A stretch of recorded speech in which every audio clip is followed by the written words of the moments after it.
有人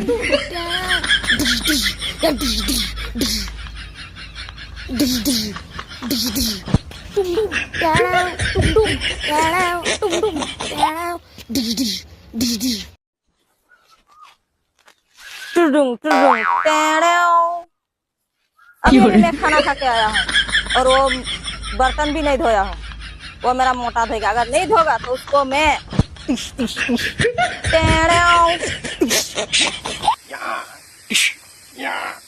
uncle ये कौन है?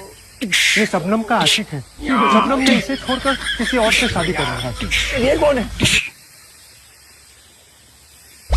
को बोलते हैं। ये कौन है? मैंने इसे कहीं देखा है। यही तो बादशाह है। हाँ? ये गुंडा हरामजादी बोलेगा बोल क्या है और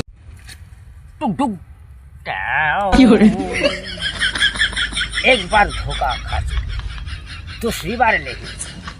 टुक टुक